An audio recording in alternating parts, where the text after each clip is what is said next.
कुरान की वो बात याद रखो, अल्लाह ने फरमाया सयअलमुल्लज़ीना ज़लमू अय्य मुनक़लिबिन यनक़लिबून, अनक़रीब जालिम ये देख लेगा कि अल्लाह उसको किस खाई में गिराने वाला है। क्या अबरहा बहुत सारे मंसूबे बनाकर काबा ढाने नहीं आया था?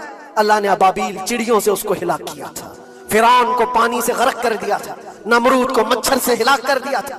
बड़े बड़े तूफानी ताकतों के बादशाह दुनिया में आए, लेकिन अल्लाह ने उनको बहुत छोटी ताकतों से हिलाक किया।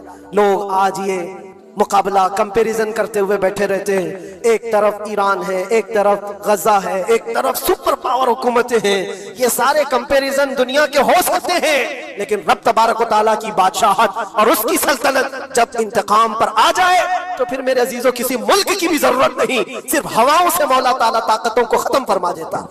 फी जमाना हम जो हालात देख रहे हैं पूरी दुनिया में, आज जंगों के हालात जो पेश किए जा रहे हैं, लोग तो अब ये खबरें ऐसे सुन रहे हैं किसी के यहाँ बम गिरने की, मिसाइल गिरने की, तो ऐसा लग रहा है जैसे बच्चे पटाखे फोड़ रहे हैं। लोग यहाँ खबरें लेकर के मजे ले लेते हैं, फिर फॉरवर्ड कर देते हैं। मौत इतनी आसान हो गई है कि अल्लाह के नबी सल्लल्लाहु अलैहि वसल्लम ने 1400 साल पहले ये इरशाद फरमाया था कि एक ज़माना आएगा कि हरज बढ़ जाएगा।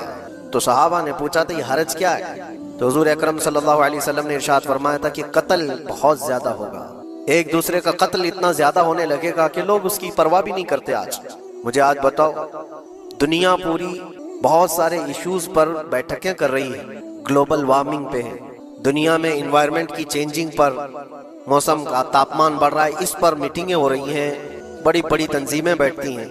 ये ढकोसला है ये दुनिया का, ये मगरिबी दुनिया, वेस्टर्न कंट्रीज का दिखावा है।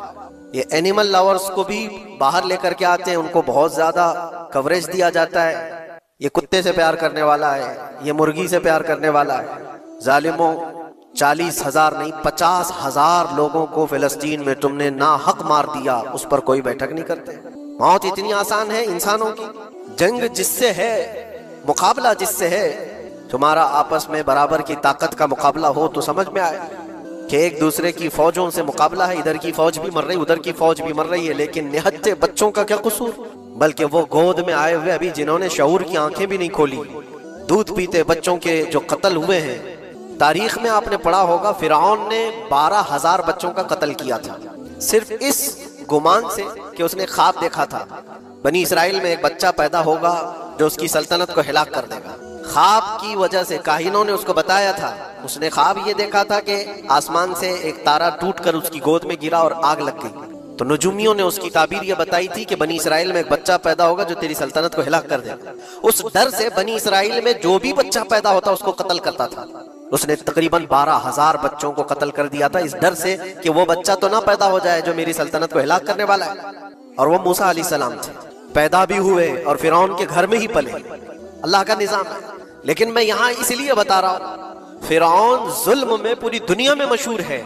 वो औरतों को भी जालिम इस तरह से मारा है कि जिसकी तारीख में मिसाल नहीं मिलती। लेकिन मैंने अपनी जिंदगी में देखा, आज के जमाने में इजराइल नाम से एक नाजायज हुकूमत पर काबिज शख्स ने 12,000 नहीं 50,000 लोगों को साल भर में कत्ल कर दिया। ये तारीख का भयानक चेहरा है।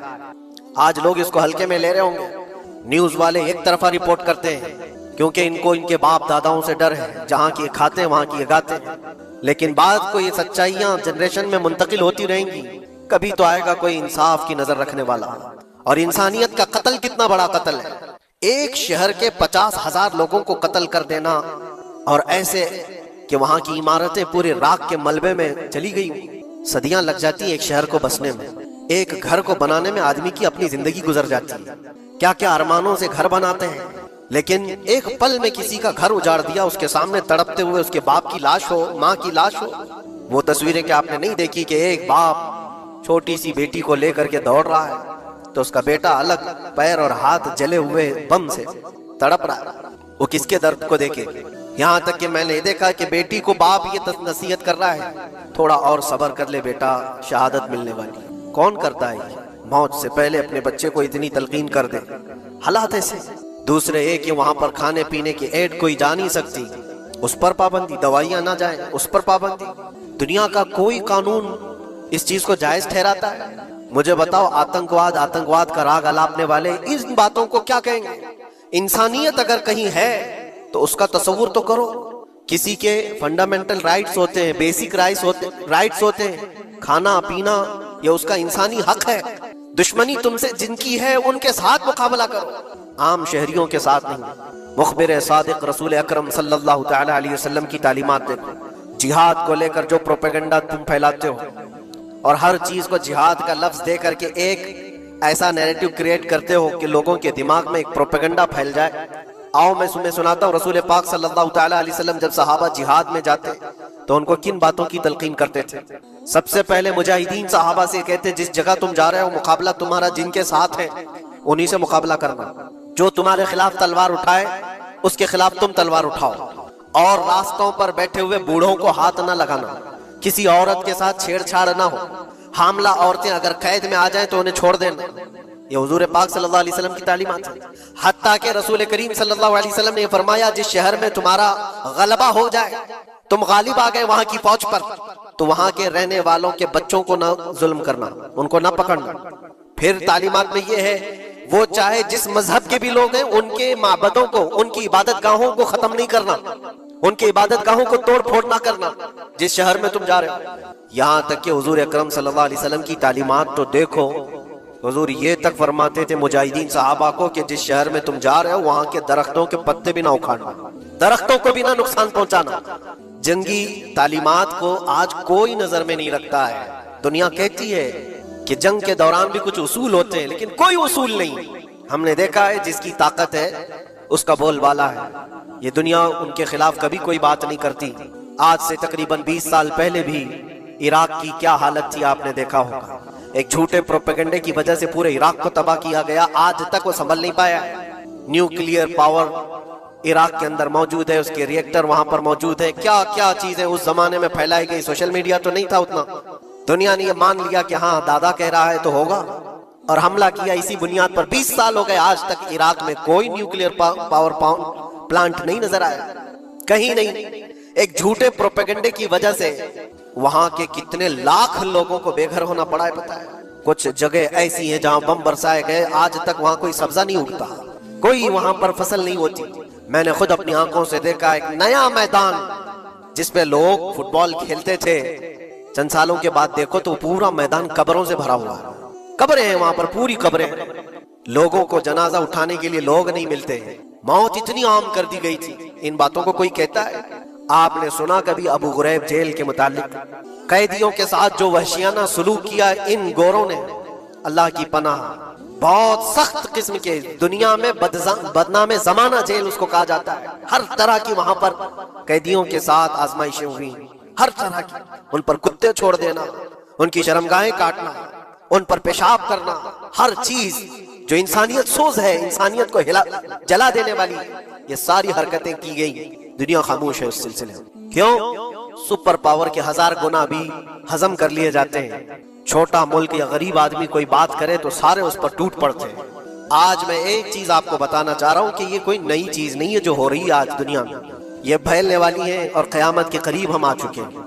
हो सकता है दुनिया पूरी जंगों के लपेट में हो, जो रसूल पाक सल्लल्लाहु अलैहि वसल्लम ने इरशाद फरमाया, कत्ल इतना बढ़ जाएगा कि 100 लोग हों तो 99 मर जाएंगे, एक बच जाएगा।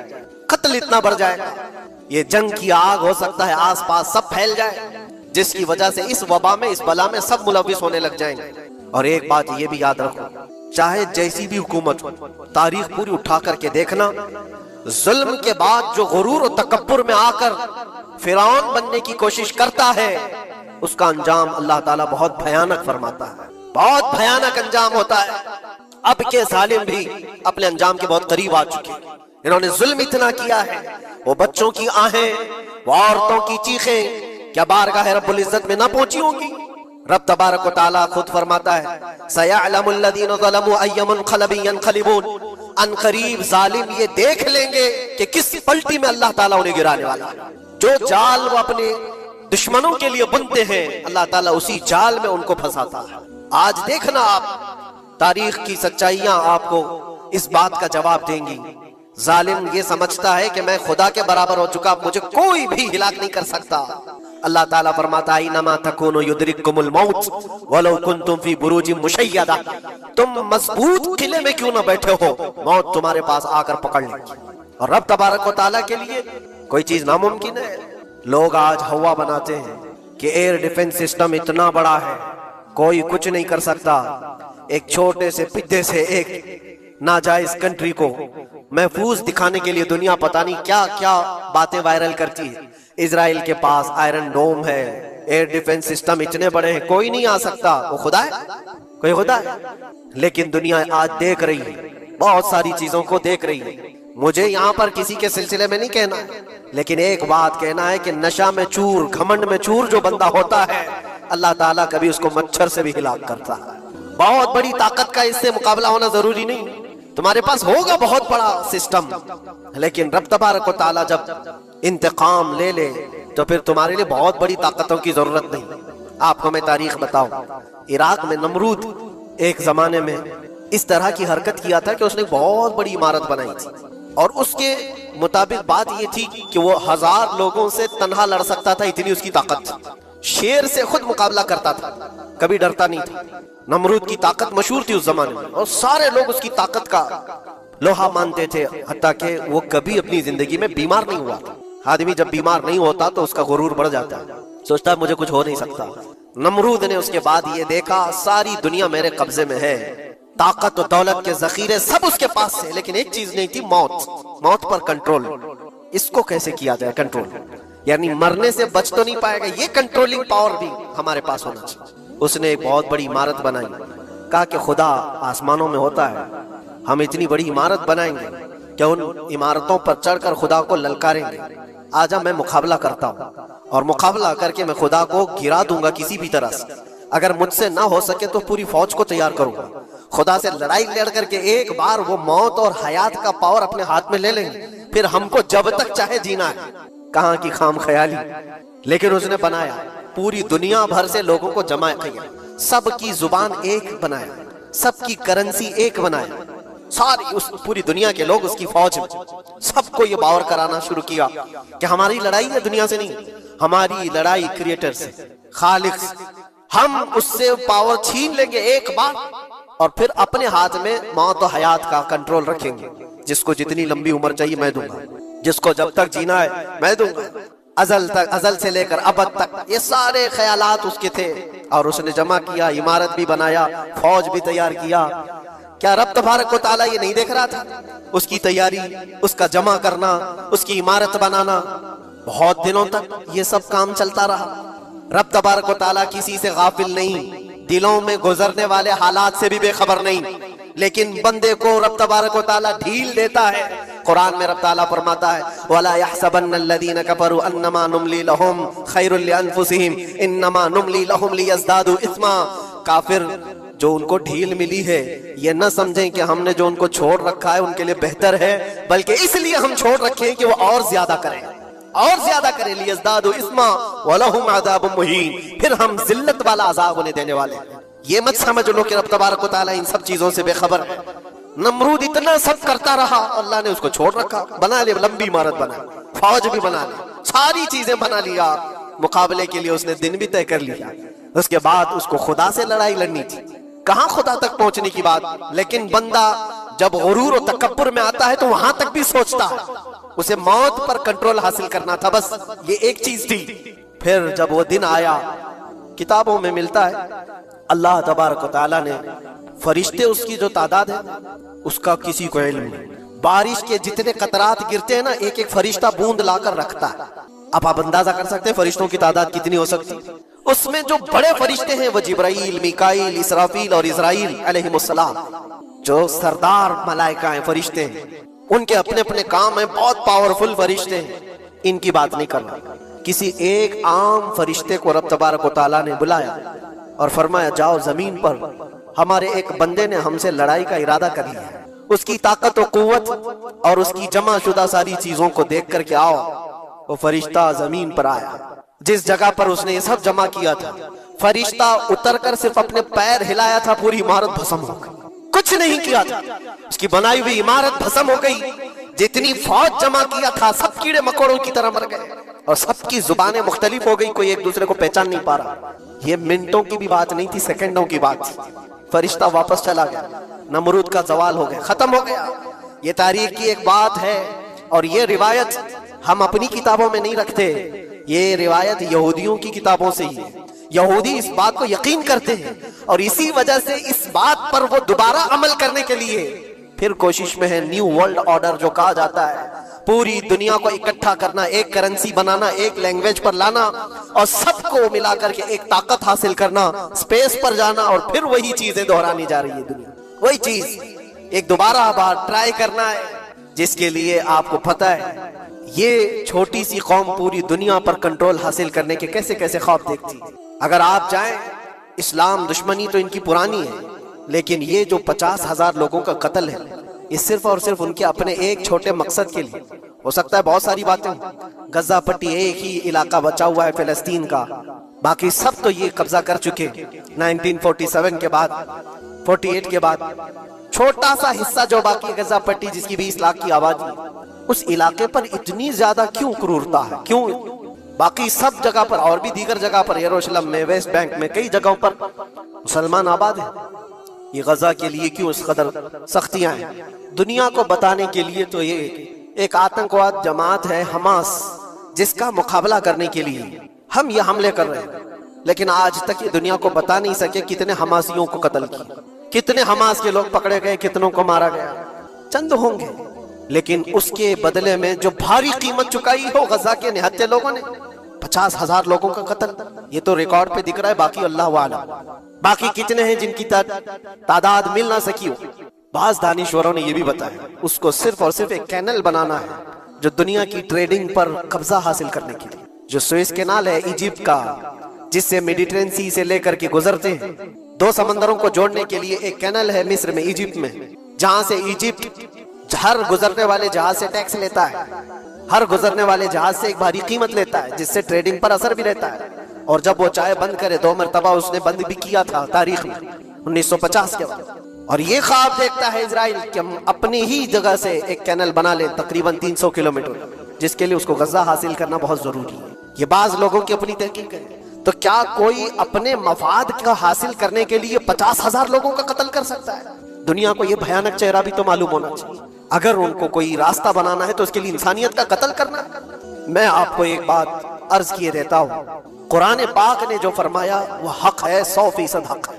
अल्लाह ने फरमाया, मैंने खुतबे के बाद जो आयत पढ़ी, वदुरिबत अलैहिमुज़्ज़िल्लत वल मस्कनत, अल्लाह फरमाता है उन पर जिल्लत और गुर्बत लिख दी गई है। किस पर? यहूदियों के मुताबिक। वबाउ बिग़ज़बिन मिन अल्लाह, और अल्लाह के गज़ब में रहेंगे वो हमेशा।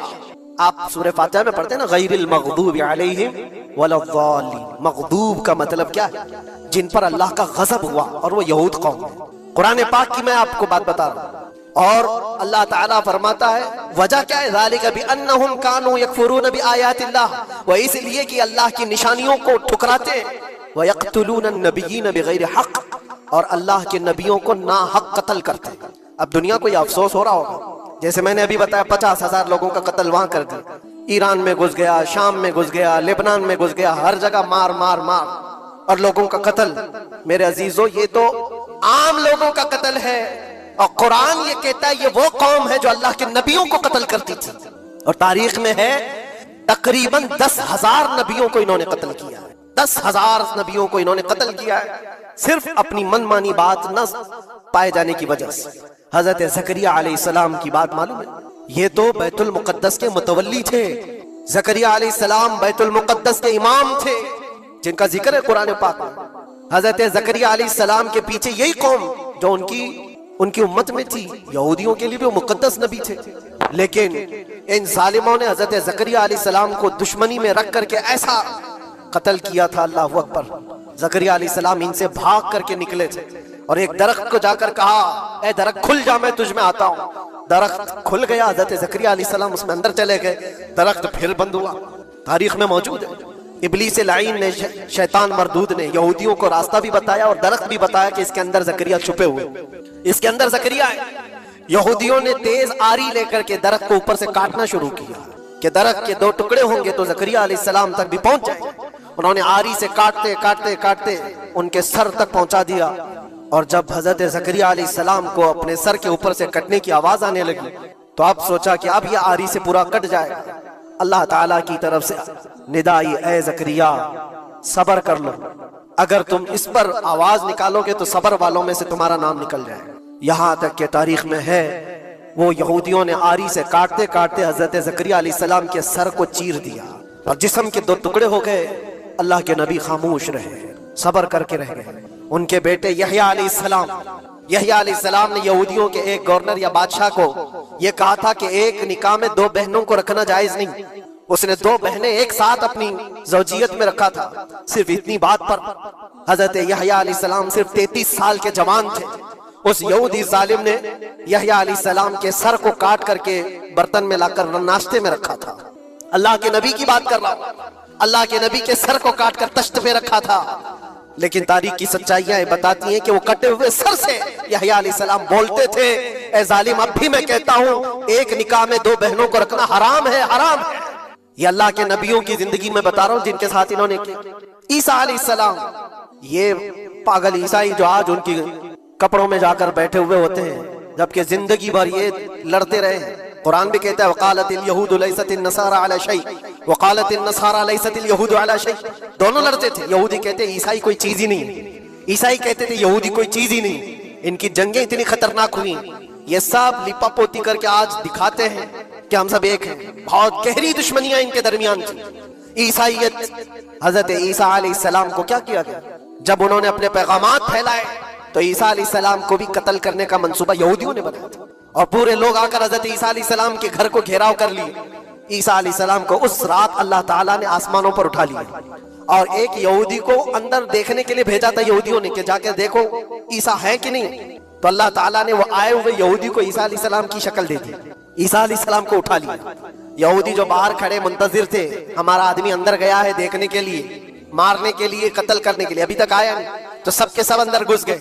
देखा वो आदमी बैठा हुआ है, उसी को पकड़कर लाकर सूली पर चढ़ा दिया ईसा समझ करके। लेकिन इत्तेफाक ये है कि उसको पूरी शक्ल नहीं दी गई थी। आधी शक्ल ईसा अलैहिस्सलाम की थी और आधी उसकी खुद की थी। बाद में यहूदियों में खुद इख्तिलाफ हो गया, हमारा बंदा कहाँ गया जो ढूंढने के लिए गया था, वो गायब कहाँ है? और अगर ये हमारा बंदा है जो ढूंढने के लिए गया था तो फिर ईसा कहाँ है? ये इख्तिलाफ में, ये शक में 550 साल गुजर गए। फिर मेरे मुस्तफा सल्लल्लाहु अलैहि वसल्लम तशरीफ लाए और कुरान ने इस बात को वाज़ेह किया, न तुमने ईसा का कत्ल किया, न सूली चढ़ाई है। ईसा अलैहिस्सलाम जिंदा है, अल्लाह ने आसमानों पर उन्हें उठाया। ये तो ईसाइयों पर एहसान है कुरान का, जो सच्चाइयां 550 साल पहले की बताया।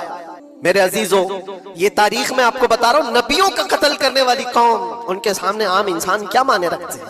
ये दुनिया की सारी कौमों को हकीर समझने वाली कौम, दुनिया के पूरे जखीरों को अपनी मिल्कियत समझने वाली कौम, उनका अकीदा है ये दुनिया का जितना गोल्ड है, जितना सोना है, उस पर सिर्फ और सिर्फ उनकी कौम का कब्जा होना चाहिए, पूरी दुनिया को। आपको पता है मदीने तैयबा में हुजूर पाक सल्लल्लाहु अलैहि वसल्लम की आमद से पहले ये सब के सब मदीने में बसे हुए थे। 550 साल से इंतजार कर रहे थे हुजूर के आने का। दूसरी कौमों को डराते थे, क्यों? उनकी किताब में मौजूद था आखिरी नबी के आने की सारी बातें मौजूद थी। आखिरी नबी आएंगे, उनके मानने वालों का गलबा होगा, वो अपने नूरे नबुव्वत से लोगों के दिलों को पाक करेंगे। उनकी शक्ल भी बताई गई थी तौरात में, उनके आने की जगह भी बताई गई थी। पूरे हिजाज में खजूरों का झुंड एक इलाका होगा जहां ये नबी आएंगे और वो मदीने के अलावा कोई जगह ही नहीं थी। यहूदी ये सब चीजें देखकर हुजूर के आने से 550 साल पहले से इंतजार में थे, वो नबी यही आएंगे, यही आएंगे। और दूसरी कौमों को डराते थे, हमसे मत उलझना, आखिरी नबी आने वाले हैं हमारे, और उस नबी के आने के बाद फिर हम चुन चुन कर तुमसे बदला लेंगे। और जब कभी मुसीबत आती तो अल्लाह से दुआ भी ये करते थे कि अल्लाह वो आखिरी नबी जो हमारे इलाके में आने वाले हैं, उनके सदके में तू हमारी बलाओं को दूर कर। ये वो कौम है जो हुजूर आखिरुन नबीयीन सल्लल्लाहु अलैहि वसल्लम के इंतजार में वक्त काट रही थी। लेकिन हुआ ये, उनका अकीदा ये था कि आखिरी नबी तो बनी इसराइल में ही पैदा होंगे, हमारे खानदान में पैदा होंगे। इन्होंने ठेका ले रखा है आखिरी नबी कहां पैदा होंगे ये फैसला करेंगे। अल्लाह तबारक व तआला ने आखिरी नबी हमारे आका सल्लल्लाहु अलैहि वसल्लम को बनी इसराइल में नहीं, बनी इस्माइल में